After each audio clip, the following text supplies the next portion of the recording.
I want to introduce two other approaches to ethics by means of a story, a fairly famous story that comes down to us in many versions, called The Myth of Gyges, G-Y-G-E-S, Gyges. It's a story that we learn from Herodotus, one of the early Greek historians, and also there's a version of it that appears in Plato's Republic, where Plato makes a great deal of it and puts great weight on it in talking about the foundations of ethics.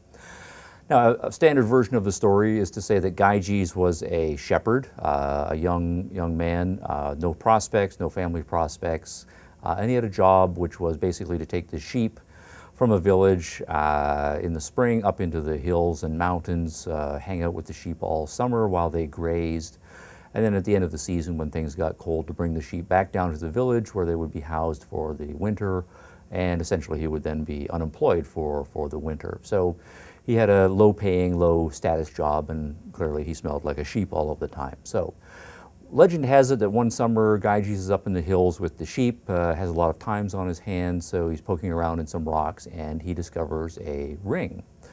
And it seems to be a very expensive, well-made gold ring, and in the middle of the top part of it, it has a huge stone. And so Gyges is playing around with it, and he puts it on his finger and turns it to the inward position, at which point he becomes invisible. Naturally, he's surprised by this, turns it back to the outward position, and he becomes visible again. So what Gyges now has then is a ring that enables him to become invisible at any point that he wants. Now, here's the question. What happens next in the story? Now, whether you've heard the story or not, chances are good you can make some very educated guesses about the next developments in the plot, right, so to speak. So, Gyges has a magic ring that enables him to become invisible at any point. What happens next? And I will use red for symbolic purposes here. Okay, we have Gyges. We'll put him here. Gyges finds a ring. So we'll add a ring.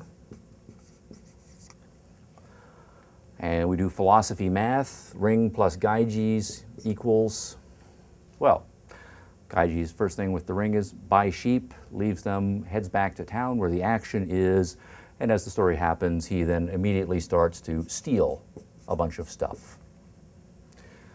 Whatever he wants to steal, with a little bit of thought, planning, preparation, and the ring, he can get it. He's also a young man, and what else do young men want, particularly young men who have no status and have not been very successful in this particular area?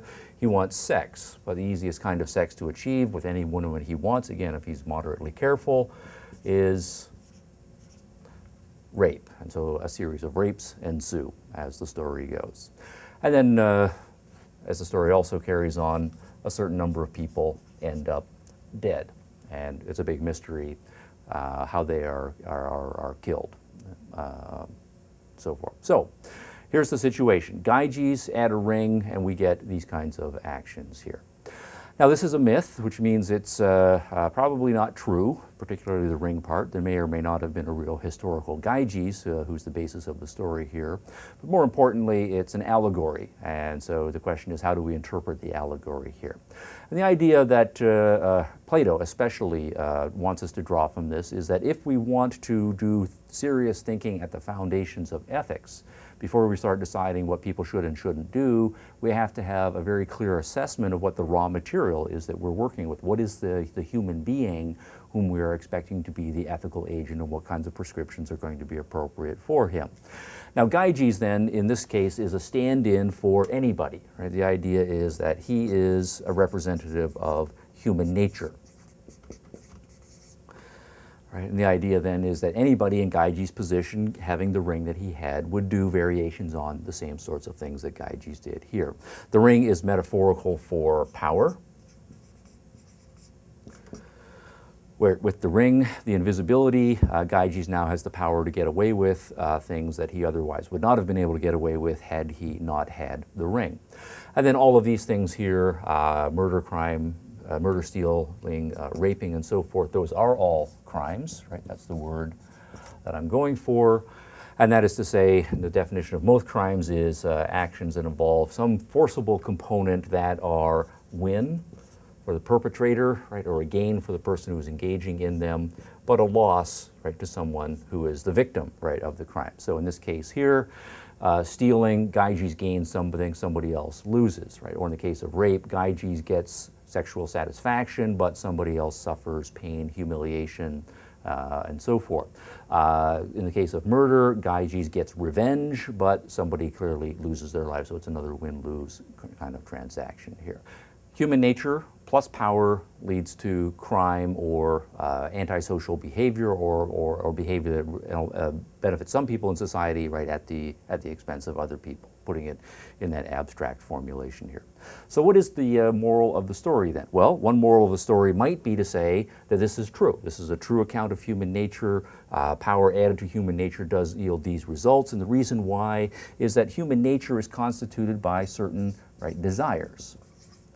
For example, in the case of stealing, right, we didn't find it surprising that Gyges steals because people are, by nature, people that are driven by greed, right? We have a strong desire for stuff that's built into the human condition.